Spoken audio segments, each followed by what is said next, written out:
네, 안녕하세요. 빌딩 언니 변혜인입니다. 오늘 언니네 보석함 팟캐스트 시간으로 찾아왔는데요. 오늘 정말 귀한 분을 제가 또 보석함에 모셨습니다.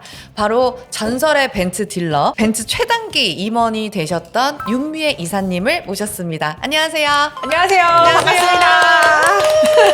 이사님 뵈니까 확 믿음이 가고 네. 잘 왔다 싶네요. 저 감사합니다. 좋네요. 실제로 저보고도 막 너무 얼굴도 작고 예쁘세요 그랬는데 정말 더 예쁘세요. 아유, 아유, 감사합니다. 서로 그냥. 여자들끼리 또 모이면 네, 외모 칭찬부터. 그럼요. 근데 자기소개 한번 해주시죠. 안녕하세요. 저는 메르세데스 벤츠 공식 파트너 한성자동차에서 근무하고 있는 윤미애 이사라고 합니다. 우와. 저 개인 채널도 운영하고 있습니다. 제가 이 여기저기 많이 나와서 500만 뷰가 넘어가고 있는데 제 개인 채널이 있는지 모르는 분들도 많으시더라고요. 세일즈의 기준, 윤터뷰, 구독과 좋아요 잘 부탁드리겠습니다. 우와.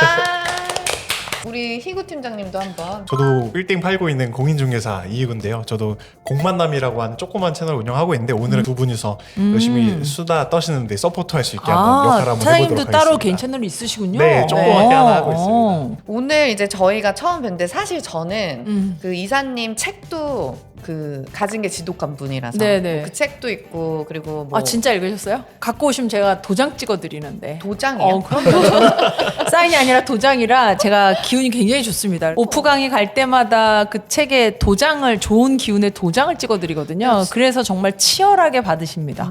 네. 저도 받아야겠어요. 네, 받으십시오. 그래서 그 책 제목 자체가 너무 와닿아가지고 그리고 뭐 유튜브 통해서도 워낙 많이 노출이 되시고 유명하셔가지고 꼭 한번 저희 채널에 모시고 싶었는데 이렇게 모시게 돼서 진짜 영광이고요. 그래요. 반갑습니다. 한번 오늘 재미있게 촬영해 보도록 하겠습니다. 네. 제가 이제 사실 원래 처음에는 변 이사님은 부동산 쪽으로 영업을 하고 계신 거고 윤미 이사님도 자동차 영업하시는데 유튜브 영상에서 되게 그 날것의 느낌? 약간 그렇게 해서 되게 멋지게 나오시더라고요. 굉장히 매력 있으신 영업직 여성분이시다 싶어서 이렇게 조합으로 한번 이렇게 모시고 싶다 이런 생각을 했었었는데 그러면은 이사님께서는 이렇게 수입차 이제 고급 자동차 시장에서 어쨌든 이사라고 하는 되게 영업왕이라고 하는 타이틀을 갖게 되신 것 같은데 네. 이렇게 살아남을 수 있었던 그런 어떤 매력이라든지 이런 승부수 이런 게 혹시 있으셨는지 좀 궁금합니다. 자동차 딜러 쪽도 거의 남자분들이 많은데 근데 여성분들이 뭐 우리 변이사님도 그렇지만 좀 꼼꼼하고 체계적이고 이렇게 허풍 여자들은 비교적 그런 게 좀 없어요. 그래서 저는 이제 영업사원들이 막 이렇게 막 되게 허무맹랑하게 얘기하고 뭐 다 됩니다. 다 할 수 있습니다. 막 이런 식의 컨셉보다는 할 수 있는 건 할 수 있다고 하고 이건 어렵습니다 하는 건 또 어렵다고 말씀을 드리는데 그런 게 여성들한테 좀 맞는 업종인 거라고 저는 이제 생각을 해요. 그리고 이제 그게 저의 어떤 성격하고도 좀 잘 맞았던 것 같고 그래서 잘 살아남은 것 같고 막연하게 어떻게 살아남았어요 그건 아니고 영업을 워낙 오랫동안 했으니까 제가 파는 물건이 이제 제가 그전에 IT 쪽에서 월급쟁이도 했었으니까 일반 컴퓨터였고 전용회선이었고 뭐 포스 장비였고 뭐 하다가 조금 고가의 브랜드인 자동차가 된 거였고 살아남는다 뭐 세일즈를 좀 너무 사랑하고 너무 이렇게 온 힘을 다해서 내 일이다라고 생각하는 사람이라서 아마도 이게 잘 맞아떨어지고 성과를 좀 잘 냈고 이렇게 뭐 유튜브도 운 좋게 타면서 지금까지 온 거 아닌가 싶어요. 네, 그래서 저는 세일즈를 사랑하는 사람이에요. 세일즈를. 근데 이제 그게 여성의 어떤 꼼꼼함이나 좀 섬세함이나 그런 좀 현실적인 부분이나 이런 것들이 좀 잘 맞아떨어졌던 것 같아요. 그러다 보니 고객님들도 좋아라 하시고 뭐 계속 소개 재구매가 이어져서 지금까지 좀 이렇게 하고 있는 거 아닌가 싶어요. 저도 완전 공감하는 게 저희 빌딩 시장 같은 경우도 중개들이 중개 컨설팅 하는 중개 업체들의 거의 다 남초였거든요. 제가 이 알파카 부동산 중개법인 창업할 때 같이 조인이 됐는데 그때만 해도 거의 10분의 1도 안 됐던 것 같아요, 여자가. 근데 지금은 점점 많아지긴 하거든요. 근데 이 남초 영업 사회에서 또 진짜 말씀하신 대로 그 고객분들이 원하는 약간 섬세한 터치들 그러니까 그런 것들이 어떻게 보면 또 강점이 되는 것 같고 맨 처음에는 되게 약간 좀 출근할 때 무서운 것도 있었어요. 그래서 너무 막 괄괄하기도 하고 뭔가 여기서 내가 약간 전쟁터 안에서 뭔가 나는 그냥 얌전히 몇 살 때 입문했는데요? 저는 30대 초반. 근데 왜 무섭지? 그러니까 저도 그 에이전시 그 전에 뭐 이런 일을 전혀 하다가, 전혀 그래서 안 그럴 하고 수도 전 있지. 직장 생활을 한 7, 8년 하다가 PR 에이전시에서 그냥 직장 생활을 하다가 뭐 무서운 거라고는 고객들의 어떤 컴플레인 같은 거 그래가지고 그랬는데 막 왔는데 고객이랑 싸우기도 하고 막 승질도 내고 막 이렇게 공격적으로 이제 어프로치를 하는 그런 것들을 보면서 되게 좀 기죽었던 기억도 나거든요. 저는 이 영업 시장에서 되게 중요한 게 강점을 극대화하는 게 가장 중요하다고 생각하거든요. 그리고 윤미애 이사님이 있으면 윤미애 이사님만의 약간 컬러가 되게 분명히 있는데 그거를 내가 따라가고 싶다는 생각을 하면 왠지 이도저도 안 되는 것 같고 그러니까 그런 거가 결국은 남쪽 안에서 약간 반짝 약간 빛날 수 있는 약간 그런 포인트가 아니었나 그런 생각이 들어요. 그럼 지금 얼마나 되신 거예요? 이거 지금 하신지 창립 멤버면 창립이고 알파카가 지금 딱 7년 차. 뭐. 2019년 그럼 12월에 만 6년 된 거예요? 만 7년 됐어요. 만 7년. 네, 네. 그러니까. 저도 가진 게 지독함이었던 것 같습니다. 진짜로. 저는 뭐 벤츠에서만 한 15년 됐고 그 전에 이제 BMW에서 한 7년 했어서 그리고 그 전에 IT 쪽 영업할 때도 영업을 계속했기 때문에 영업은 뭐 한 35년째예요. 그래서 저는 막 처음에 이쪽에 왔을 때 당연히 다 남초였지만 겁이 나거나 막 이런 건 1도 없었던 것 같아요. 그 전에 IT 쪽에 있었을 때 조그만 회사에서 전용회선 영업할 때도 저는 막 가서 그 딱지라고 하죠. 이렇게 붙여서 미수금도 받아보러 다니고 그런 것도 다 해봐서 그런 게 겁나진 않는 것 같아. 그래서 저는 저의 이제 친한 옛 직장 동료들이 제가 장군감이라고 맨날 윤 장군이라고 부르던 과장님도 있었거든요. 그것처럼 그런 게 겁이 나진 않아. 고객도 겁이 나진 않고 영업사원들끼리의 어떤 불협화음 이런 것도 겁이 나진 않는 것 같아요. 그래서 겁 안 내셔도 된다고. 네. 이 나라 너무 잘 돼 있고 내가 이제 뭔가 허튼 짓 안 하고 정말 뭐 사고 안 치고 바르게 하면 크게 뭔가 이렇게 일이 생기질 않더라. 그래서 그쵸. 그런 건 뭐 남의 욕 안 하고 뭐 내 할 일 하면서 똑바로 남한테 피해 안 주고 하면 되더라. 이런 게 전 좀 있어요. 그래서 지금도 그렇지만 제가 이제 오프 강의 나가고 이러면 이사님 되게 시기 질투도 많으실 텐데 어떻게 직장 생활을 하세요? 그런데 책 잡힐 짓을 안 하면 됩니다. 책 잡힐 짓을. 남한테. 여기도 이제 영업전선이니까 누군가의 걸 뭐 가져온다거나 네 거니 내 거니 할 수도 있어요. 많아요. 너무 많잖아요. 그런데 저희도 그런 내부적인 룰이 있거든요. 뭐 먼저 한 직원이 무조건 우선이고 뭐 네. 고객이 아무리 윤미애랑 한다고 해도 먼저 한 직원이 우선이에요. 그런 건 전 손을 안 대요. 저 윤미애한테 무조건 한다고 그래도 죄송합니다. 거기서 하십시오라고 하고 보내거든요.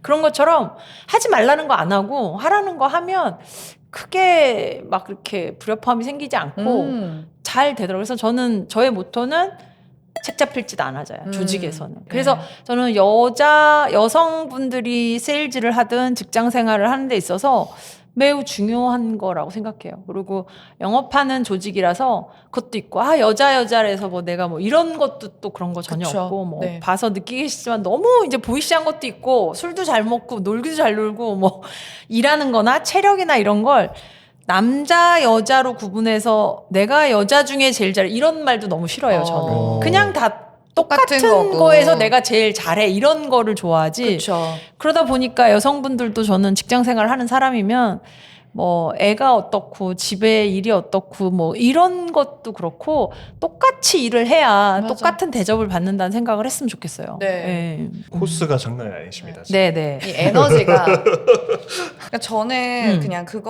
그런 게 이제 궁금하기는 했어요. 이 일을 시작하는 세일즈를 하는 친구들이 가장 이제 좀 힘들어하고 결국은 막 퇴사까지 생각하게 되는 그 딱 포인트가 뭐냐면 거절을 계속 당하잖아요. 계속 이제 저희도 콜드콜을 많이 하거든요. 건물주분들한테 건물 안 파시냐고. 그럼 진짜 막 쌍욕 박는 분도 있고 맞아요. 찾아갔는데 진짜 소금 맞는 소금 뿌리는 분들도 있고 정말로 뭔가 인간적으로 뭔가 대접받지 못하는 그런 순간들 그랬을 때 이제 현타가 탁 오면서 애들이 이거 내가 이렇게까지 해야 되나? 막 그렇게까지 해야 된다 하세요. 그래서 이제 그런 생각으로 하는데 이제 이사님도 결국은 그런 과정들을 많이 이제 겪어 오셨잖아요. 그럼요. 그리고 그런 고민을 하는 후배들한테는 그러면 그냥 그런 거는 견뎌야 된다. 이런 마인드셋에 대해서는 어떤 식으로 코칭을 해주세요? 저는 제가 이제 세일즈 강의를 많이 나가면서 느끼는 건데 당연히 콜드콜도 하고 대면도 하고 뭐 다 하겠지. 근데 남의 뭐 이사님이 예를 들어서 저한테 이사님 저 10,000원만 주세요 하면 제가 줍니까? 안 주죠. 안 준단 말이에요. 그런 것처럼 남의 돈 먹는 게 쉬운 일이 아니에요. 문전 막대 받을 수 있지. 기분 나쁘지 건물주 입장에서. 공실도 많이 나 죽겠고 집값 건물값도 떨어지고 하는데 와서 팔으라고 하고 팔릴지 안 팔릴지도 모르고 그럼 당연히 그럴 수 있거든. 그럴 수 있다 생각을 해야 되고 저걸 해서 내가 보수를 이렇게 받을 수 있는 거에 당연히 감사하게 생각해야 되고 지금은 고객이 없잖아. 그러면 처음부터 변호사님처럼 될 수는 없잖아요. 그거는 하고 싶고 이런 밑에 거에 하드한 영업은 안 하고 싶다. 그럼 이 일 하지 말아야지. 예. 그래서 저는 정말로 영업을 또는 정말 헝그리하게 산 사람들이 잘해. 전 뭐 이제 책 보셨다니까 되게 어렵게 커서 남의 돈 귀한지 너무 잘 알고 제가 버는 돈에 대해서도 이만큼 벌었으면 이만큼을 빨리 빚을 갚고 뭐 재테크를 잘해서 이렇게까지 왔지만 그걸 알아야 되는데 대부분의 친구들이 멘탈이 너무 약해. 그래서 뭐 얘기 좀 하고 막 그러면 울어. 내가 때렸냐고. 왜 울어? 전 이게 말을 하는 거지 때리진 않아요. 욕도 안 해요. 공식적인 이런 자리에서는. 그런데 그렇게 하면 막 얘기하거든. 그렇게 하고 어떻게 고객들의 저 크레임을 받지? 한단 말이지. 그럼 그 친구들은 그만큼만 하는 거야. 그러면 그거만큼 뭐 나가면 어쩔 수 없어. 그럼 또 뽑고 그릇은 비워져야 또 채워지거든요. 저는 그래서 얘가 아니다. 그럼 보내는 게 맞아. 저는 그래서 그런 친구들까지 다 끌고 가기에는 이사님도 힘들고 그들도 힘들고 서로가 힘들다. 근데 그런 친구들 있잖아요. 얘 진짜 열심히 한다. 그런 친구들은 적극적으로 키우셔야죠. 적극적으로 키우는데 얘는 하는 것도 아닌 것 같고 저런 멘탈도 약한 것 같고 뭐하고 걔를 굳이 끌고 가려고 하지 말라고. 그러면 이거는 어떠세요? 너무 성실한데 영업적인 거는 애가 부족해요. 그러니까 고객을 만나면 계약은 안 되는 거죠. 근데 참 열심히 하고 이 일을 너무 사랑해. 그런 경우에는 어떤 그럼 식으로? 훈련시켜야죠. 인간성만 인간성만 좋으면서 열심히 안 하는 그런 친구들이죠. 그런 애는 과감히 자르라고 할 텐데 정말 열심히 해. 그러면 정말 이사님이 같이 가서 이 친구가 하나하나 얘가 어떻게 상담을 하고 어떨 때 클로징을 못하고 어떨 때 임팩트를 못 주는지를 짚어줘야지. 선수가. 그래서 뭐 제가 요즘 강의 많이 다니지만 팀장 하나가 40명을 관리한대. 그럼 못하지. 그래 내가 밑에 사수 부사수 개념으로 짝을 지어주고 10명씩만 해라. 그렇게 하고 이 친구가 너무 열심히 하고 정말 잘한다. 상담도 같이 나가보라 그랬어. 어떻게 해라 막연하게 이거 던져주고 전화 매뉴얼 이거 안 된다고. 얘가 분명히 전화로 한숨을 쉰다거나 하품을 한다거나 먹다가 전화를 한다거나 뭔가 안 되는 이유가 있을 거다. 그런 거를 1대1로 진짜로 매칭을 해서 코칭을 해주라고 말씀드렸거든요. 근데 여기는 1대1로 할 수 있잖아요. 그쵸. 근데 이 친구가 정말 말씀하신 것처럼 성실하고 열심히 하고 누구보다 근성도 있어. 그런 친구는 키워야죠. 그래서 되려 저는 이런 구조가 좀 부럽지. 엄청 잘하실 것 같아요. 저는 저 영업을 워낙 사랑하니까 그래서 영업은 어떤 걸 하든 제가 강의 나가는 데마다 얘기하는데 너무 세일즈 할 곳이 너무 많아. 그래서 제가 명품 브랜드도 가보고 다 하지만 여러분들 제가 오면 끝납니다. 다들 열심히 하시라고 했어.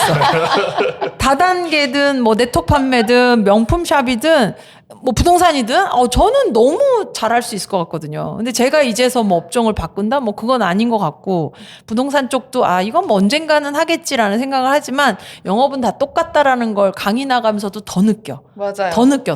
그런 말씀 하셨거든요. 파는 물건이 달라져도 세일즈의 기분은 같다. 맞습니다. 이거 되게 와닿는 맞습니다. 말이었어요. 저는 뭘 팔아도 세일즈 하는 사람들을 응원하고 저 자체가 굉장히 프라이드가 강한 사람이라서 세일즈는 저희도요. 같다고 네. 늘 얘기를 하고 다닙니다. 근데 그러면 지금 사실 영업을 30년 넘게 하셨는데 그럼 영업의 방식도 과거랑 지금 되게 막 급격하게 변하잖아요. 뭐 AI 시대가 됐고.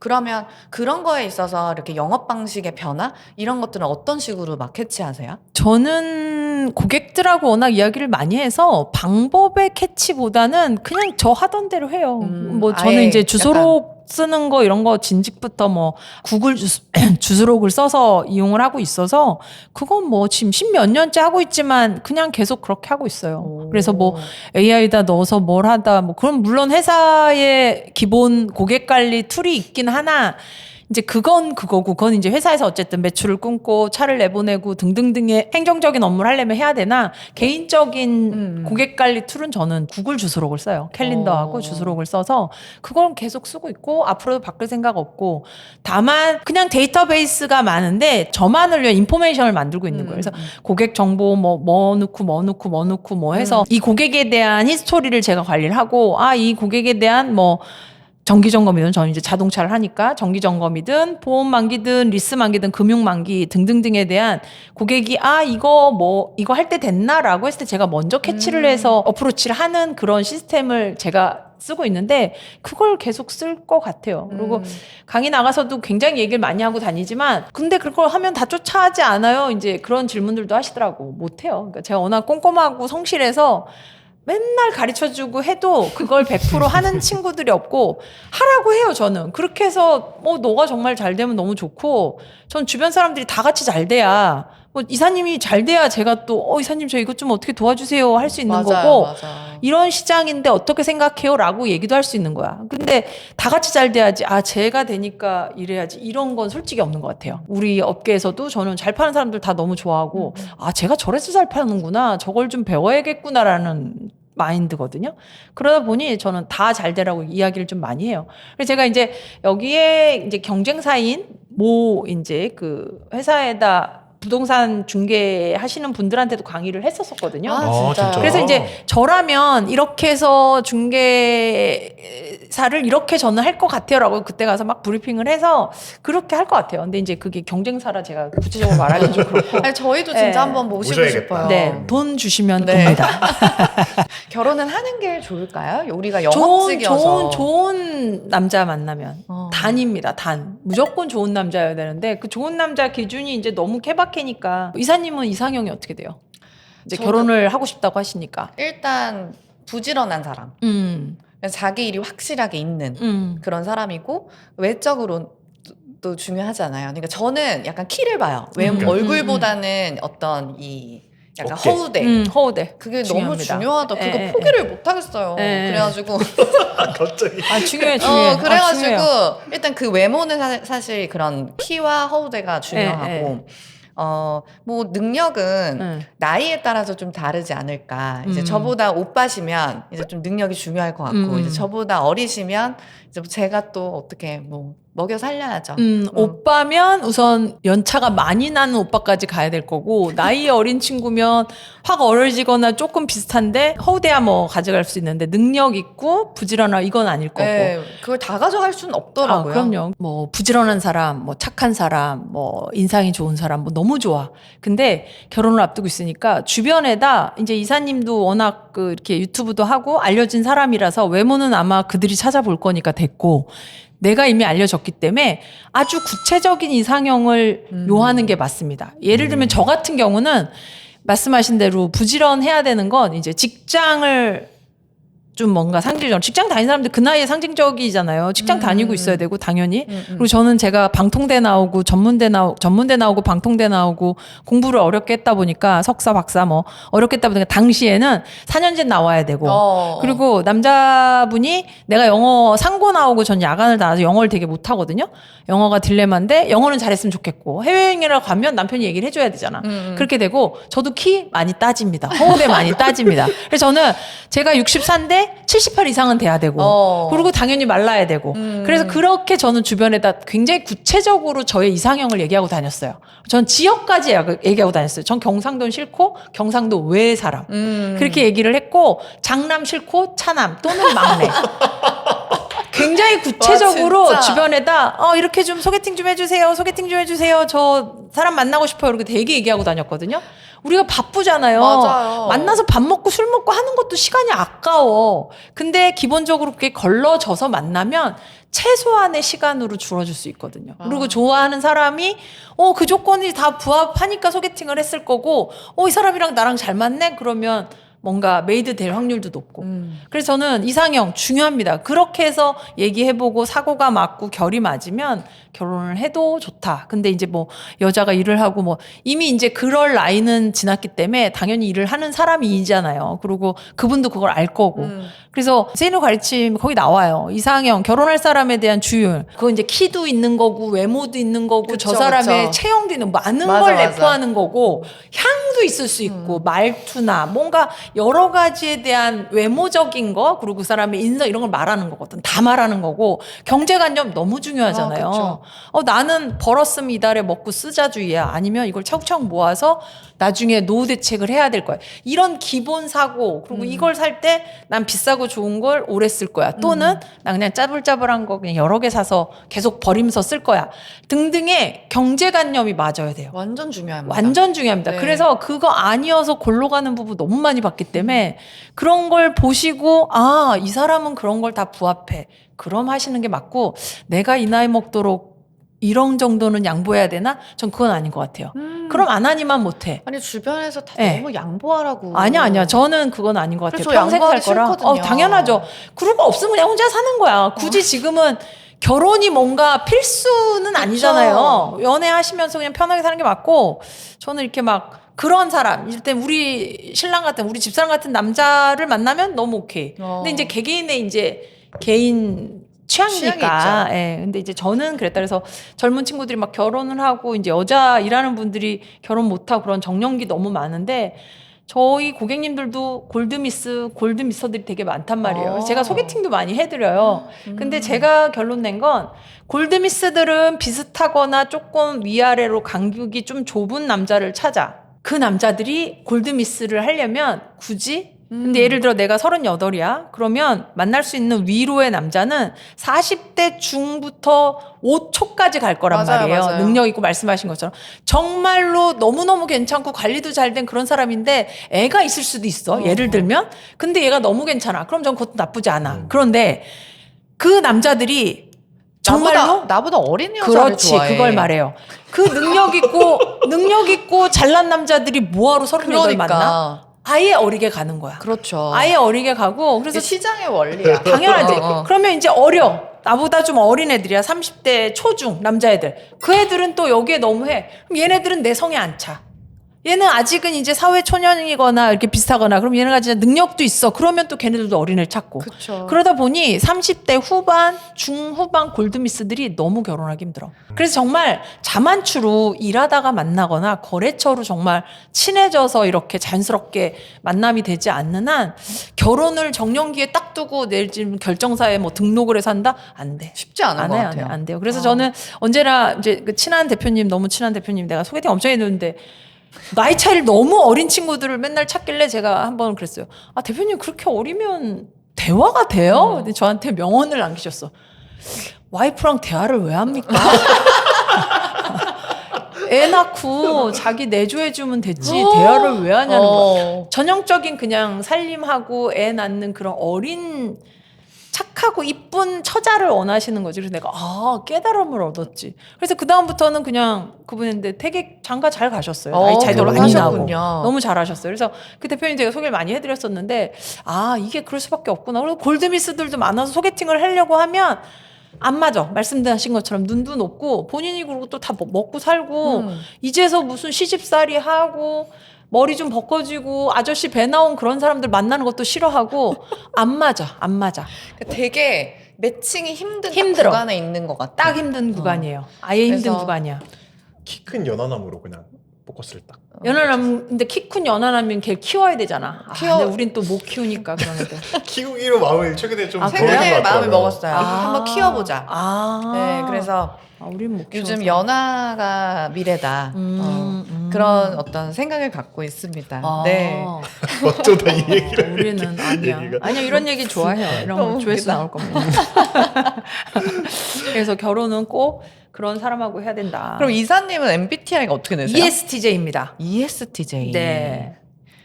ESTJ가 딱 영업하기 좋긴 하죠. 그렇죠. 네. 훌륭하죠. 딱딱. 그리고 약간 제가 볼 때 ESTJ가 그런 고가 상품 팔기에 되게 좋은 것 같아. 왜냐하면 우리가 만나는 고객들이 또 굉장히 자산가들이라든지 어느 정도의 수준을 그 이상을 하는 분들이 많다 보니까 확실하게 좀 탁탁탁 정리해주면서 군더더기가 해주는, 없는 것 군더더기 같아요. 없이. 그냥 딱. 저는 ENFJ. ENFJ. 네.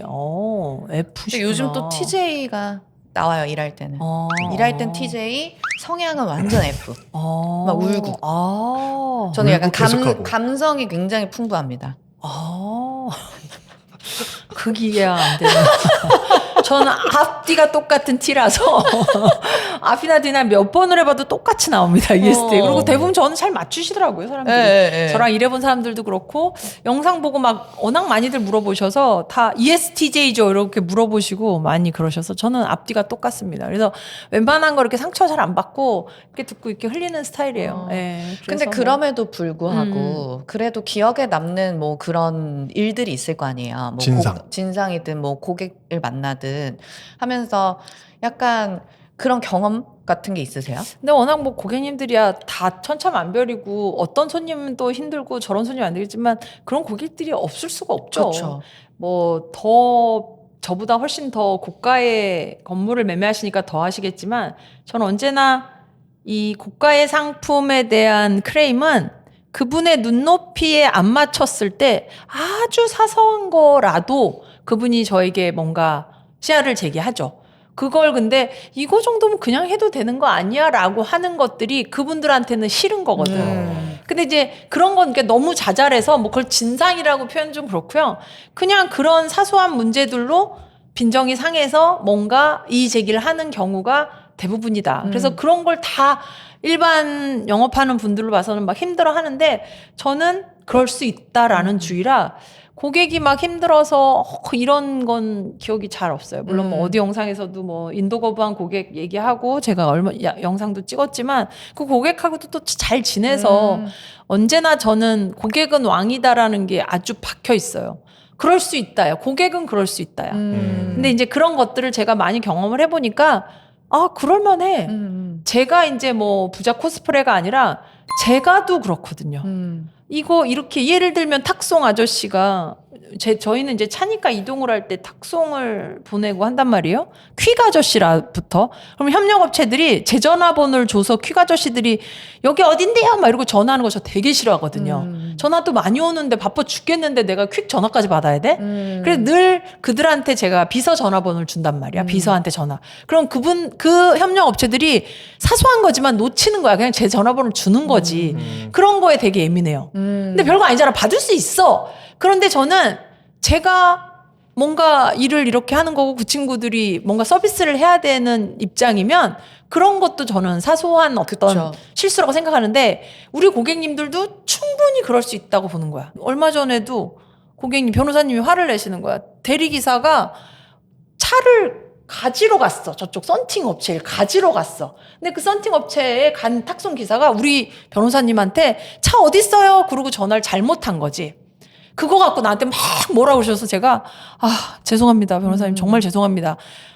제가 아무리 이제 직원들을 시켜도 이게 밑단까지 연락이 안 가서 정말 죄송하다고 사과를 하고 끊었거든요. 그런 것처럼 정말 아니잖아. 받을 수 있잖아. 차 거긴데 왜 나한테 전화를. 그런데 그거 갖고 역정을 내시는데 난 충분히 이해가 되더라고.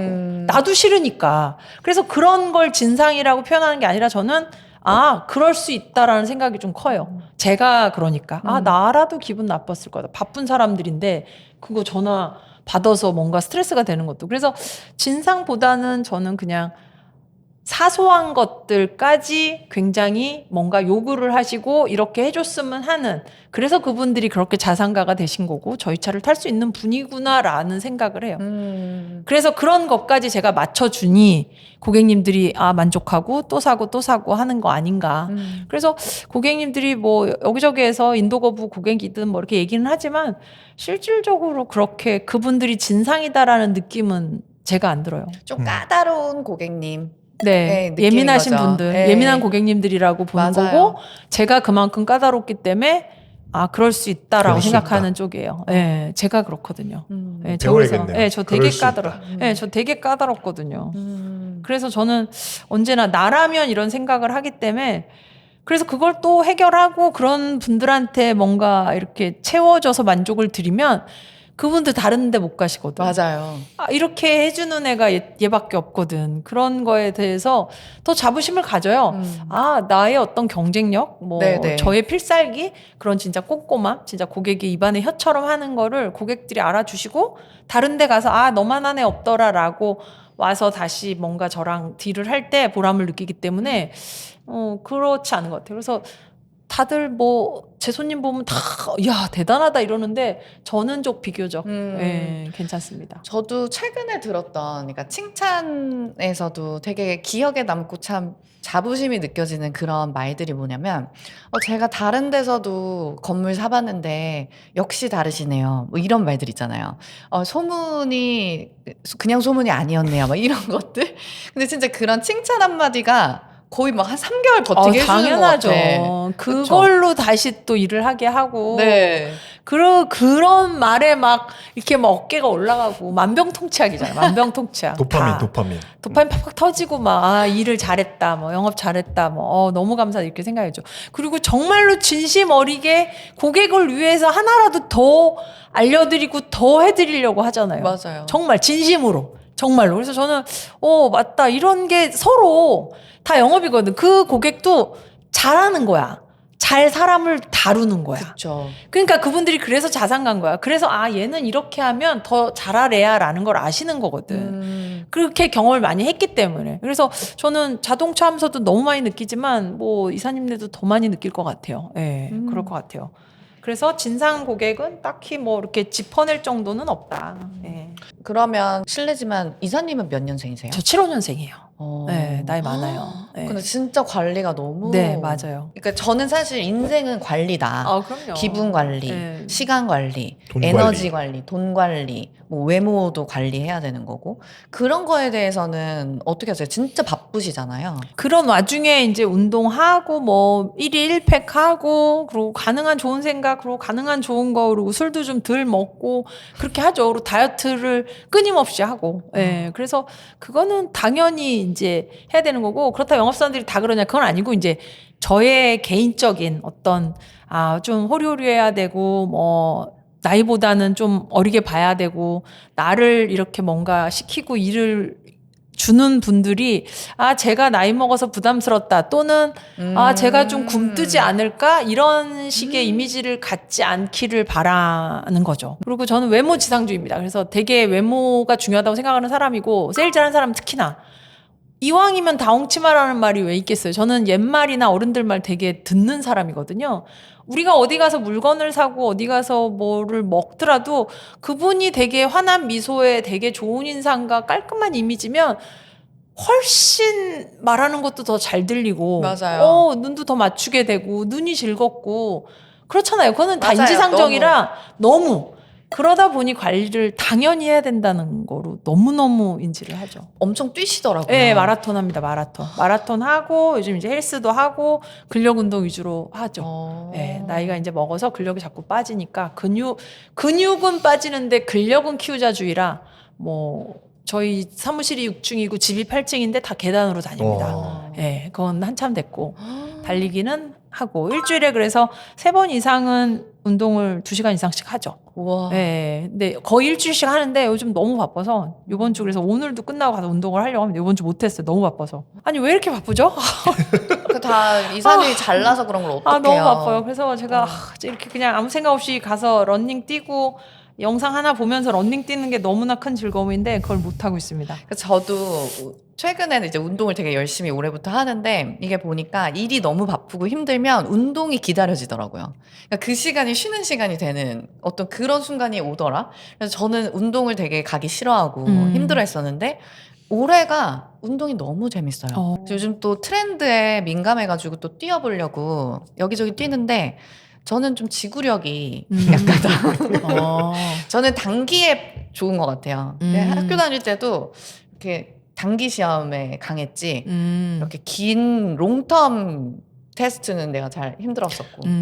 저는 약간 그 욕하면서 뛰는 거 좋아하거든요. 뛰면서 여기서 열심히 뛰거든요. 이제 한강 뛰면서 이제 욕하면서 이제 왜, 스트레스 받는. 왜 욕을 해? 이제 저희도 뭐 스트레스 받고 약간 이런 일이 저는 잊어버려야 되는데 뭔가 이렇게 또 들으면 그게 콕 박히는 때가 많아요. 지가 지우 나한테 막 이런 생각들이 막 들거나 아니면 그냥 내가 왜 그렇게 했을까 이런 화날 때 있잖아요. 그리고 스스로한테. 그때 조금 더 디테일하게 했어야 되는데 그때 그 말 하지 말았어야 되는데 이런 것들이 있을 때 그냥 달리기 하면서 저한테도 욕도 하고 그러면서 혼자서 막 소리 내서요?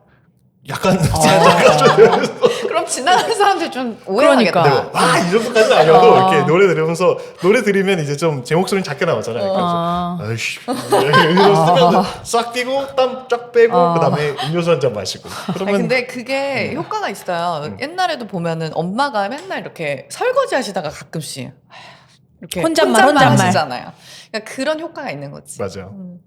그래서 요거가 저희가 어쨌든 저희 채널이 부동산 채널이니까 부동산 투자에 관한 그런 이야기를 좀 한번 해보면 좋을 것 같아요. 그래서 저 이사님 영상도 그 처음 한번 뵀었을 때 현대 아파트 압구정현대 그 네네. 소유하고 진짜. 계신 걸로 네네. 그래서 굉장히 인상 깊게 봤거든요. 그래서 저 제일 부러워요. 그 투자 스토리가 조금 궁금합니다. 네네. 이사님. 집은 제가 결혼하면서 양천구 신정 7동에서 신혼집을 시작했거든요. 벽산 아파트 23평. 2억 2,500인가? 아무튼 그걸 23평짜리를 시작을 하면서 저의 어떤 부동산 투자가 시작이 됐고, 그걸 사고 빚을 반을 내서 전 영끌을, 지금은 대출이 안 되니까 영끌이 안 됩니다. 그래서 당연히 빚을 반을 내고 그거를 소처럼 일해서 저는 갑자주의예요. 그래서 빚을 평생 한 번도 안 내봐서 결혼을 하면서 부동산을 사본 게 저의 첫 부동산 투자였는데, 그렇게 영끌을 해서 열심히 일을 해서 빚을 다 갚고 그 집이 현금집이 되면 저는 계속 상급지로 이사를 했어요. 그래서 신정 7동에서 풍납동에 똑같이 5억짜리 아파트를 사면서 그 아파트를 2억 3천에 이제 샀고 돈이 있었고 5억 주고 샀거든요. 2억 7천을 또 대출을 받. 그때 이제 50% 이상 대출이 될 때니까 그렇게 되면 그 집을 또 열심히 일을 해서 갚아. 다 갚으시는구나. 네, 다 갚아. 그럼 이제 그게 현금집이 되잖아요. 그러면 이제 슬 이사 가고 싶어요. 그럼 이제 그걸 팔고 또 잠시 리센치로 제가 이사를 했고요. 그때 이제 전세로. 테크트리를 딱 타셨네. 네네. 그렇게 해서 전세로 왔다가 내 집 마련하고 거기서 이제 뭐 잠실 5단지도 사고 뭐 이러면서 부동산에 본격적으로 재미를 좀 보기 시작했죠. 돈에 대해서. 풍납동 집도 5억에 샀지만 4억 3천에 팔았어요. 그러니까 손절을 했고, 잠실 리센치에 너무 가고 싶다. 그래서 그때 거기는 금액이 7억 8억 할 때라, 야, 여기는 빠지면 억 단위로 빠지니까 무섭다, 사기가. 그래서 그때는 전세로 제가 처음을 시작을 했고요. 6억 8천인가 전세를 시작해서 1년 반 딱 살아보니까 여기 너무 괜찮네. 사야겠다. 그러고 1년 반 만에 매수를 한다고 엄청 알아보고 매수를 했죠. 10억에 매수를 하고, 다 국평입니다, 저는. 매수를 하고 그 다음에 이제 잠실 너무 살기 좋다 하고 잠실 5단지도 사고 리센치도 이제 빚을 또 그 사이에 또 갚았겠죠. 아까 5억이라고 4억 얼마를 했잖아요. 전세자금 대출로 2억 얼마를 대출 받았다가 그것도 다 갚고, 그렇게 해서 10억을 샀는데 10억이 뭐 몇십억이 됐고 그렇게 해서 사고 팔고 하면서 이제 부동산 쪽 그 아파트는 세금을 너무 많이 내니까 제가 건물로 갈아타야겠다. 그러고 이제 홍대 건물을 매수를 21년도에 했죠. 그때가 딱 코안기 꼬마 빌딩 엄청 매수 많이 할 때거든요. 맞습니다. 그때였어요. 그래서 뭐 상투라고는 하지만 저는 언제나 부동산은 제가 살 때 상투라. 그렇지만 그걸 이제 잘 보고 좋은 걸 원하는 걸 사는 거였어서, 아파트도 저 살 때마다 다 옆에서 다 뭐 주변에서 그러잖아요. 많아요, 야, 말이. 뭐 이렇게 비싼 걸 사냐, 너무 비싸지 않냐. 하지만 그 판단은 제가 하는 거고, 그런 어떤 실행력이나 이런 건 뭐 남다르지 않게 좀 빠르다 보니까 타고 잠실 이렇게 갈아타면서 뭐 전세를 갈까, 큰 평수 전세를 갈까 어쩌고저쩌고 하다가 그냥 압구정을 매수를 했죠. 그러면서 이제 뭐 블라블라 책에도 내용이 다 있지만 지금까지 오게 됐다. 근데 네. 이사님이 또 하신 말씀 중에 이왕이면 좋은 거를 사서 오래 쓰자 주의이시잖아요. 근데 네. 저도 좀 그런, 나는 또 많이 또 사기도 해. 근데 어쨌든 저도 좀 그런 걸 추구미긴 하거든요. 그래서 이왕 사는 거 내가 살 수 있는 것 중에 제일 좋은 걸 사고 싶다. 그리고 저도 이 일을 하다 보면 고객분들이 뭐 10억 가지고 오시기도 하고 20억 가지고 오시기도 하고 하지만 결국은 내가 갖고 있는 현금에서 가장 좋은 게 뭘까를 결정하시는 분들이 돈을 벌더라고요. 그리고 결국은 또 말씀하신 대로 실행력이 진짜 중요하잖아요.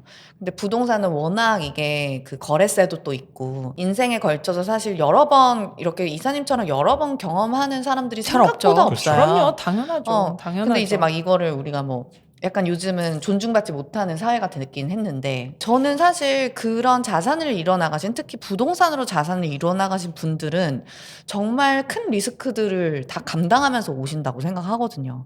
그래서 되게 대단하다. 그리고 말씀하신 것처럼 되게 아무것도 없는 상황에서 진짜 어렵게 이렇게. 그러면 그때 느낌은 어떠셨어요? 압구정 딱 지금 살고 계시잖아요. 그때는 그 집을 살 때 제가 입주를 할 생각, 그러니까 거주를 할 생각이 아니고 투자 목적이었기 때문에 근데 이제 뭐 언제나 상황이 그렇지만 잠실에서 이사 나오면서 30평대에서 그냥 40평대 전세를 가려고 했었었는데 그때 당시 40평대 전세가 20억씩 했었어요. 리센츠가. 그래서 야, 전세를 20억을 깔고 가는 건 진짜 오바다. 그런 딜레마는 그때나 지금이나 늘 있어요. 와, 집에다 50억, 30억을 뭉개고 있다? 이건 좀 아니다라는 생각을 계속 했었어요. 사람들 다 그렇게 하지. 야, 그걸 갖고 왜 너는 집을 막 하는데 자가가 아닌데 전세는 더더욱 그거는 남의 그쵸. 좋은 일만 시키는 거잖아요.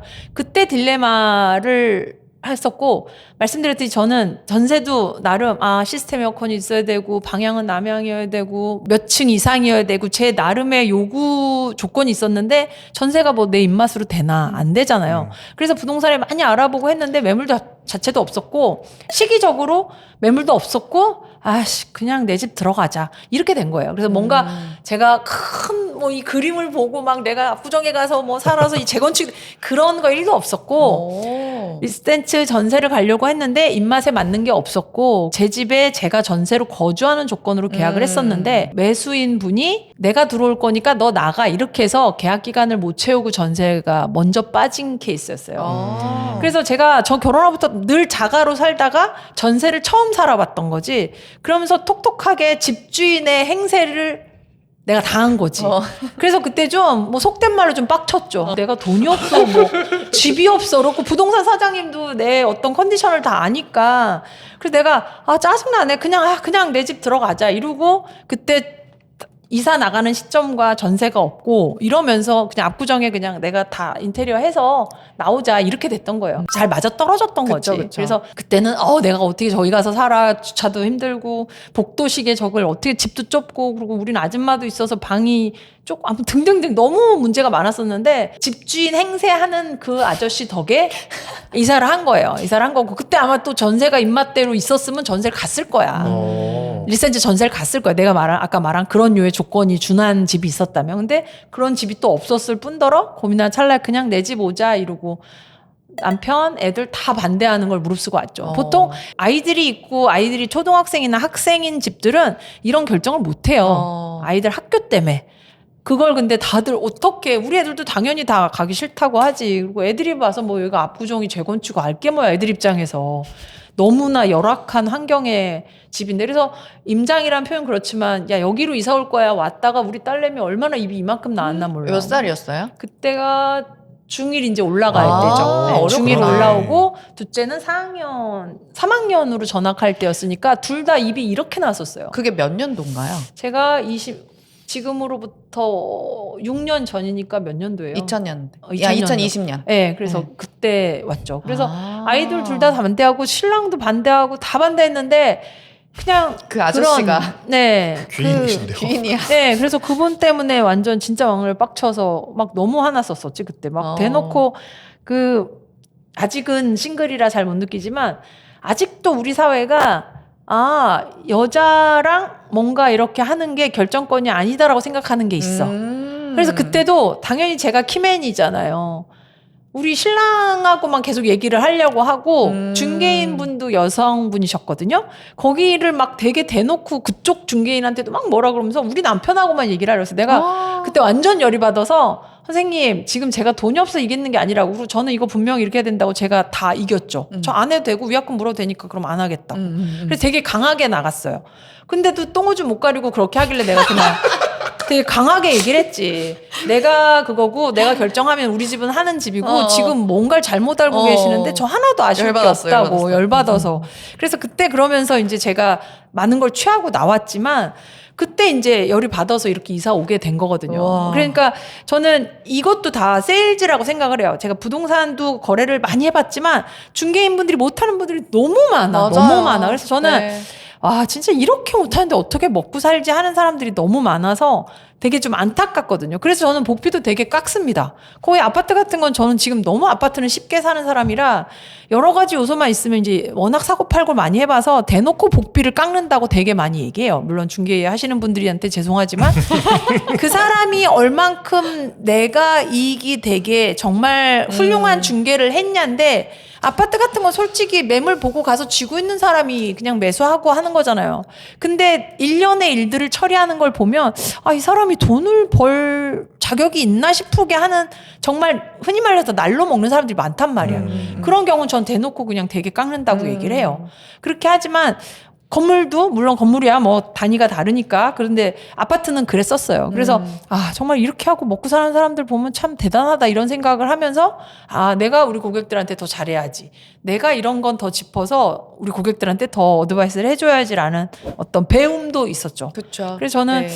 중개 쪽이 많이 아쉬워요. 그래서 참고로 건물 매매 하고 싶은 사람이었었던 터라 공인중개사도 막 공부하고 어쩌고 하는데 너무 바쁜데 이거를 그냥 뭐 두 분 다 워낙 다 있으시니까 정말 힘들잖아요. 따기 너무 힘들잖아요. 그래서 중개사 자격증이야. 네. 정말 어마무지한 많은 사람들이 이 자격증을 갖고 있음과 동시에 수능보다도 더 많은 사람들이 매년 지원을 해서 시험을 보고 있잖아요. 그렇죠. 그래서 그때 딱 한 학기 공부해보고 너무 중개하는 분들이 못하니까 저는 너무 속상해. 저걸 왜 저렇게 하지? 단위가 얼마짜린데 저기 지금 한 번 중개를 하면 얼만데 제가 다닌 다 아파트들은 꽤 비싼 것들이니까 이 중개 수수료도 꽤 크단 말이에요. 그쵸. 그런데도 너무 하는 게 성에 안 차서 제가 공부를 한번 했다가 한 학기 딱 해보고는 아 이거는 내가 공부할 수 있는 게 아니구나. 이거 정말 올인을 해도 될까 말까 하는 공부더라고요. 근데 이제 학교 다니면서 일하면서 막 이 바쁜 아우. 스케줄 다 아니 소화하면서 저희 업계로 절대 오지 마세요. 네. 그래서 그때 이제 제가 집사람 따게 했죠. 그래서 저희 남편이 땄어요. 네. 신랑이 땄어요. 땄어요? 네, 땄어요. 오, 그러시구나. 바로 땄죠. 그래서 신랑이 따서 제가 포상금도 주고 그래서 우와. 저는 제가 그러니까 뭐든 그렇잖아요. 우리가 인생이 어떻게 될지 몰라서 내가 뭔가를 할 수 있을 때 할 수 있는 기회가 주어질 수 있게는 하자라는 주의예요.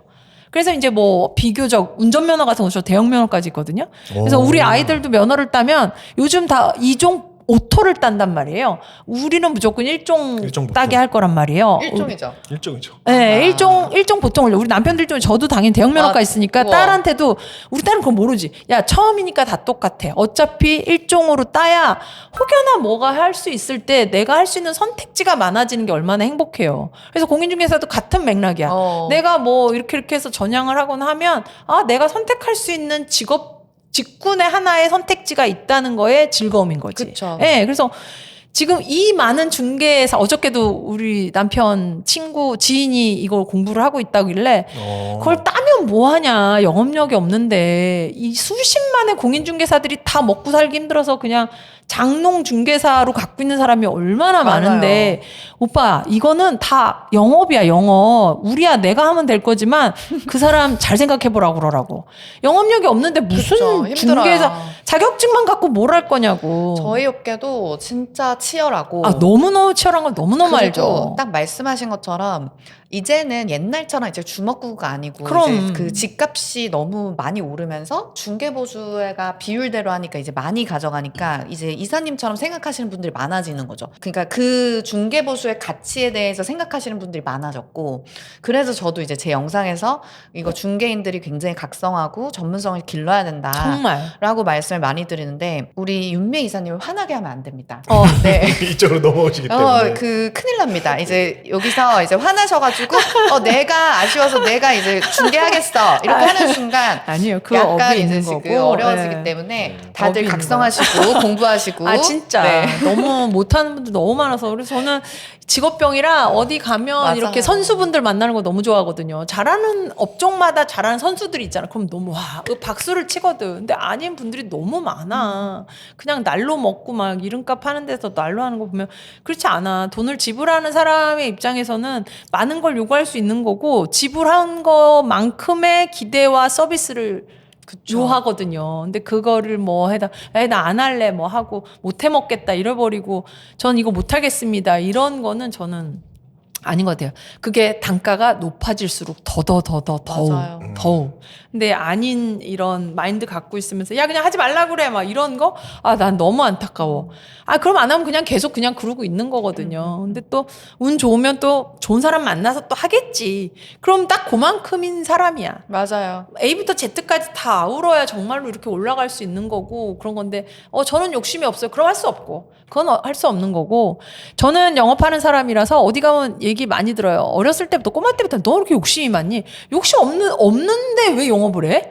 욕심 많으니까 영업을 하는 거거든요. 맞아요. 맞아. 맞아. 욕심 맞네. 나는 만큼 성과를 내서 뭔가 잘한다 칭찬도 듣고 뭔가 지표도 올라가고 그에 따른 또 부가적인 성과도 있고 돈도 맞아. 버는 거라 너는 이렇게 욕심이 많니라는 얘기를 막 제가 요즘 하시는데 가장 많이 듣는 너무 말입니다. 듣기 싫어요. 너무 듣기 싫어. 그럼 왜 영업해? 그냥 공무원 해야지. 월급쟁이 정답을 해야지. 찾았네. 맞아. 그래서 저는 욕심이 없으면 세일즈를 할 수가 없어요. 그러니까 세일즈라는 표현 그렇지만 뭔가 투입을 해서 아웃풋이 나와야 되는 일을 할 수가 없어요. 하는 만큼 버는 일을 하는 이유가 있는 건데. 그래서 저는 대놓고 저 욕심 되게 많습니다라고 얘기를 해요. 그런 사람들 만나면 지금이야 이제 뭐 짬도 되고 뭐 나이도 있고 뭐 여러 가지 사회적 어떤 제 포지셔닝이 있으니까 그런 말 안 듣지만 꼬마 땐 진짜 많이 들었어요. 어쨌든 네. 그래서 저는 어떤 세일즈에 대한 철학이 아주 명확한 명확해. 사람입니다. 예, 하는 너무 만큼 좋아요. 버는 건 그리고 내가 돈을 쓰는 데서는 서비스를 받아야 되는 게 맞다라는 주의입니다. 내가 이렇게 막 얘기할 때 어디 영상에서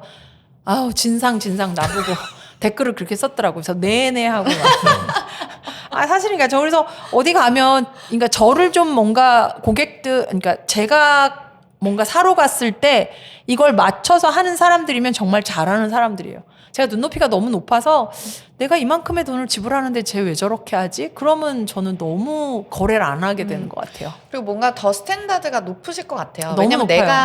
내가 알기 고객한테 때문에 그렇게 하니까. 내가 알기 네, 때문에 네, 이 맞아요. 사람이 어떤 마인드로 어떤 식으로 행동하는지가 보이잖아요. 맞아요, 그래서 맞아요. 더 까다로울 수밖에 없다. 맞아요. 그래서 까다롭다는 얘기 너무 그리고 이렇게 그냥 절 봐도 까다로워 보이잖아요. 그래서 제가 살을 못 찌워요. 좀 예민하고 까다롭고 네, 뭐 깐깐하고. 네, 그래서 그게 깐깐하죠. 이미지라 그거에 그래서 저보고 살도 더 찌우고 머리도 길러보고 둥글둥글해 아니에요. 보이잖아. 그래서 내가 그거에서 뭐 할 건데 거야, 내가. 맞아. 이게 제가 뭐 할 건데. 매력인데 네, 그래서 이게 딱 정체성인데 맞아요. 그래서 머리를 제가 그 2030 영상 많이 히트했던 그 영상이 머리가 단발인데 생애 첫 단발이었어요. 그렇게 그렇구나. 길어본 적이 처음이었고 그때 왜 그런 머리가 이렇게 길었냐 다들 이제 지금 커트가 나는데 원래 저는 숏커트인데 그 쯤에 차가 너무 안 팔려서 영업사원들은 그런 게 있잖아요. 이렇게도 해보고 저렇게도 해보고 막 그랬을 때였어요. 그래서 이제 이런 걸 찍자고 제안 왔을 때도 그래 해보자 좀 뭔가 전환할 때인 것 같다라고 해서 머리를 그런데 지금도 보면 너무 꼴보기 싫어. 사담으로 많이 가는데 이게 팟캐스트인데 저 혼자만 얘기하고 아니 있어. 괜찮아요. 아니요, 괜찮아요. 괜찮아요. 지금 좋아요. 재밌어요. 지금 좋습니다. 네네. 그 이사님이 지금 어떻게 보면 빌딩도 하나 있으시고 아파트도 여러 번 경험해 보셨잖아요. 그러면은 투자하셨을 때 뭐가 조금 더 어렵더라 이런 게 좀 빌딩이 있을까요? 당연히 어렵죠. 빌딩이 너무 당연히 제일 더 어렵죠. 가격도 가격이지만 가격이야 지금 아파트값 많이 올라서 비슷하지만 빌딩이 더 어렵죠. 볼 게 너무 많잖아요. 아파트야 솔직히 입지하고 동호수 방향 그리고 브랜드나 입지 보고 하는 건데 빌딩은 너무나 상황 그러고 얘는 또 임차까지 맞춰야 되고 리모델링에 각종 세금에 이걸 또 명의를 어떻게 하냐서부터 너무 많은 볼거리가 있어서 제가 그래서 건국대 부동산대학원 간 겁니다. 건물 사러. 건물을 가서 사시려고? 공부해서 산 겁니다. 가서 공부해서 산 겁니다. 공부하시고 사셨다. 그렇죠. 근데 맞습니다. 그러면 이번 이제 지금 소유하고 계신 건물을 사신 이유가 있으셨을 텐데 네, 아까 결정하게 말씀드렸듯이 된. 아파트 사고 팔고 하다 보니 세금을 너무 많이 내니까 제가 종부세 1억씩 냈었어요. 네, 잠실하고 압구정하고 갖고 있을 때 세금을 너무 많이 내서 이제 세금을 너무 많이 내는 게 부담스럽고 세금 내려고 적금을 벗었으니까 그래서 이제는 아니다 그러고 법인을 내서 빌딩을 매수를 했죠. 네. 그때 이 빌딩을 선택한 이유? 그때 이것저것 뭐 돈 당연히 많지가 않고 에버리지를 내야 됐었으니까 그렇게 해서 여기저기 많이 봤는데 당연히 강남 사고 싶었죠. 근데 강남은 수익률은 낮고 시세 차익 본다고 샀는데 저는 시세 차익 본다고 이걸 이자를 내면서 내가 감당할 수 있을까라는 걱정도 했었고 그러자니 또 저 뒤로 가서 수익률만 보자니 경기도권으로 가자니 이것도 할 때 되면 유동성 안 돼서 팔리지도 않을 것 같고 그래서 이제 건물 그 매수하는 회사에서 저한테 제안 준 게 이제 홍대였던 거였죠. 그게 이제 수익률도 적당하고 나중에 시세 차익도 적당하겠다 싶어서 그걸 겟하게 됐죠. 판단 이틀 만에 했죠. 빠르게 결정을 했고. 이틀이요? 네. 저는 아까 결정을 못한 실행력이라고 하는데 그 실행력이 자기가 모르니까 결정을 못하는 거거든요. 그런데 이제 저는 공부를 제가 학교 가서 세미나도 쫓아다니고 주변에 워낙 훌륭하신 분들이 많은 이 그룹이고 조직이어서 거기서 정말 발품을 팔면서 공부를 많이 했었어요. 그래서 빠르게 판단을 하고 결정을 했죠. 건물을 투자하려고 건대 부동산을 갔다. 네. 이것도 저는 되게 인상적이거든요. 네네. 이게 아파트처럼 뭐 금방 사고 팔 수 있는 것도 아니고 어떻게 하면 진짜 말 맞다는 건물을 평생에 몇 번을 사보겠어요. 한 번 있을까 말까 하지 않나요? 대부분의 사람들한테. 그래서 굉장히 그러니까 저는 의심이 많아서 업이 크다 보니까 뭘 하나 할 때 제가 모르면 잘 못합니다. 그러니까. 의심이 많아서 누구 말 듣고 하는 스타일도 아니고 제가 판단이 돼야 되면 판단이 되려면 어떻게 내가 알아야 되잖아요. 그래서 발품 팔면서 뭐 세미나도 많이 쫓아다니고 임장도 많이 하고 얘기도 많이 듣고 공부를 많이 했죠. 그래서 판단을 해서 이걸 투자를 하기 시작을 했죠. 투자를 하게 됐죠. 기준을 만드는데 되게 시간을 많이 쓰시는 네네 맞아요. 성향이시네요. 공부 열심히 합니다. 네, 의심이 많아요. 의심이 많아서 이렇게 허투루 남의 말 듣고 하는 스타일이 못 돼요. 내가 알아야 돼 내가. 그래서 그러니까 막 등기도 제가 타고 막 다 하죠. 등기도 제가 하고 다 했어요. 네. 셀프 등기를 하셨어요? 네, 그러니까 건물을? 기본적으로 아니 법무사에서 법무사. 해주고 나중에 뭐 사내이사 없애고 뭐 이런 거 저 이제 가족법인으로 한 거라서 그런 일련의 것들을 직접적으로 많이 다 해봤죠. 세무사 대박이다. 상담이든 뭐 법무사 상담이든 변호사 상담이든 직접 다 받고 뭐 사업자 어떻게 내고 뭐 어떻게 뭐 등등등 구체적으로 얘기하면 너무 그래서 많이 공부를 좀 했죠. 이사님 그러면은 20억이 있으시다. 그러면 아파트를 지금 시점에 사냐? 아니면 꼬마 빌딩을 한 채를 사냐? 어떤 걸 사세요? 지금? 하나 둘 셋 하면 우리 고르는 거야. 지금 시점? 하나, 둘, 셋. 아니다. 빌딩. 전 둘 다 아닙니다. 둘 다 안 산다. 네. 부동산 채널이긴 하지만 전 지금은 부동산 다 힘들잖아요. 금융 투자 해야죠. 전 지금 금융 투자 하고 있습니다. 안 그래서- 그래도 물어보고 싶었어요. 네. 지금 이제 포트폴리오를 어떻게 갖고 계시는지. 지금 뭐 압구정 당연히 현대 건물 있고 압구정 건물 있고 또 뭐 짜잘한 또 다른 부동산도 있고 금융 투자를 지금은 이제 금융 투자. 네, 꽤 큰 금액을 하고 있죠. 근데 이제 금융 투자도 저는 주린이라서 개별 주식을 하진 않고 있고요. ETF나 ETF로. 채권이나 그 금이나 그리고 이렇게 사모펀드인데 조금 안정성이 좀 높은 그런 사모펀드를 들고 있죠. 그래서 되게 다양하게 그 금융상품을 운영하고 있고요. 어쨌든 개별 주식을 제가 막 단타로 팔고 사고 할 정도의 그럴 능력은 안 돼서 바쁘기도 하고 그래서 저는 주린이라면 그리고 목돈이 좀 있다면 그런 사람들은 저는 어느 날 갑자기 막 200% 300% 되는 그런 걸 바랄 게 아니라 수익률이 좀 20% 30% 내진 10%라고 해도 우리 같이 부동산만 사랑하는 사람들이면 이게 원금이 없어지면 큰일 나거든요. 그래서 제가 금융을 못했었던 거였어요. 이거 날라가면 어떡하지? 원금 손실이 되면 어떡하지? 했었어서 저는 부동산을 좋아했었어요. 그래서 부동산은 오르거나 내리거나 그 자리에 있잖아. 그래서 저는 부동산을 너무너무 좋아했어서 그전에는 98%가 부동산에 제 자산이 묶여 있었는데 이번에 이제 잠실 팔면서 금융을 하고 있는데 너무나 만족하고 있습니다. 오. 남들처럼 막 몇백 프로는 아니지만 굉장히 안정적인 수익을 내고 있고 유동성이 어쨌든 너무 훌륭하잖아요. 맞아요. 그리고 세금도 그렇고 여차하면 뭔가 현금화 할 수 있고 그런 류의 이유로 지금은 어디 가나 얘기하면 지금 무조건 금융해야 된다고 얘기를 하고 다녀요. 그래서 저야 물론 건물도 있고 뭐 아파트도 있고 뭐 등등이 있으니까 하는 거고 모든 이걸 보시는 시청자분들은 다를 수 있잖아요. 그래서 저는 저에게 와서 이런 컨설팅을 하시고 물어보시는 분들한테 언제나 개별성이 너무나 강하기 때문에 다 사람마다 다릅니다. 근데 제 상황에서는 저는 지금 이걸 한다면 그쵸. 당연히 금융을 한다. 왜냐면 뭐 집도 지금 가장 좋은 거 가지고 네. 있지.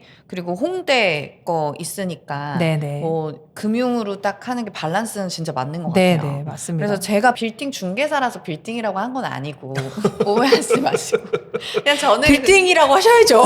근데 이제 기사님은. 저는 사실 애초에 사실 1주택 세팅을 먼저 하세요라는 주의거든요. 1주택 그 비과세가 워낙 좋으니까 근데 여기 오시는 분들이 1주택이 아닌 분들이 오시나요? 거의 없죠. 근데 이제 고민하시는 분들도 있어요. 어. 이제 현금이 갑자기 생겼거나 오히려 금융자산으로 해서 이제 어. 그게 커져서 이거 나 부동산 이제 처음 해보려고 하는데 이렇게 오시면 근데 저한테 집이 아니라 건물을 사러 와요? 건물을 왜? 왜냐면- 요즘에 조금 더 늘어나고 있는 것 같아요. 네, 주택이 지금 25억짜리 그쵸, 그쵸. 사려면 2억 나오잖아요. 맞아요, 대출이. 맞아요.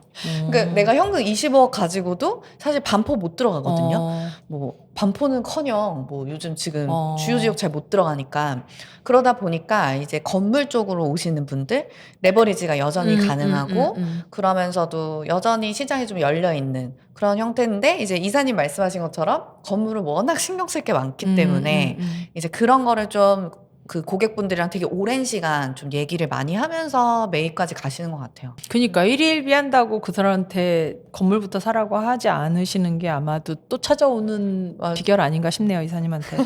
그게 맞거든요. 지금 뭐 저는 뭐 명도에 뭐 소송까지 다 해보고 해서 그걸 다 직접 합니다. 내용 증명도 제가 다 보내고 다 합니다. 그래서 아파트보다 이제 건물인데 그렇게 하는 게 맞고 그렇게 해야 또 그 고객들이 또 찾아오거든요. 그래서 당연히 집 먼저 하고 해야죠. 그래서 다들 저한테도 물어보고 뭐 이사님한테 더 문의를 많이 오지만 한 번 장사하고 말 생각하지 마라 이런 얘기 저는 많이 하는데 차 한 대 팔려고 저는 그렇게 안 하거든요. 저희도 뭐 아파트 새로 막 저 이쪽 경기권으로 아파트 뭐 7억 10억짜리 이런 거 들어가면서 새 집 들어가면 막 들떠갖고 차도 바꾸고 싶고 막 다 그래서 오시거든요. 저는 그냥 집부터 우선 정리하시라고 하는 편이에요. 그래서 엊그저께 방송에서도 그런 고객을 이렇게 모셨는데 그분한테도 집부터 하시라고 얘기를 했었고 그래서 그거는 맞는 말 같아요. 그래서 저는 말씀드렸지만 누차 저랑 여기 보시는 분들하고 상황이 다르니 그거는 너무 케바케니까 스스로에게 다 아주 맞춰서. 꼼꼼하게 맞춰서 상담도 받아보시고 하시는 게 맞다. 그래서 빌딩이 궁금하시면 또 이제 저희 그럼요. 빌딩 변희사님께, 언니한테 그럼요. 문의하시면 빌딩 언니께 됩니다. 문의하시면 됩니다. 오늘 저희가 긴 시간 또 얘기를 나누는데 사실 되게 수다 떨었는데 길게 떠들었네요. 되게 사실 더 많이 얘기 안 한 것 나누고 같은데. 싶은데 맞아요. 그래서 맞아요. 기회가 되면 사석에서 한번 좋습니다. 이사님이랑 좋습니다. 한번 술 한 잔 또 먹고 싶습니다. 좋습니다. 네, 술은 좀 하세요? 좋아하죠. 아, 네. 그때는 저는 돌도 씹어 먹었어요. 지금은 근데 늙어서 이게 언제나 어제도 그저께도 촬영하면서 그랬잖아요. 기승전 늙음이랑 이제 이사님도 분발해야 될 게 이제 촬영을 하러 갔더니 다 90스야. 맞아요. 몇 년생이요? 저는 96년생입니다. 그러니까 동생들은 다 80스여서 그들 만나도 야 니넨 젊으니까 이랬는데 촬영을 하면서 그때 술토크여서 술 마시면서 찍었는데 다 90스인 거야. 그래서 내가 야 니들하고 내가 술을 똑같이 마실 수가 없다고. 간이 달라 그 생생함이. 간이 달라. 뭐 약 갖고 그거 먹어도 간이 달라. 그래서 지금 마실 수 있을 때 마음껏 드시고요.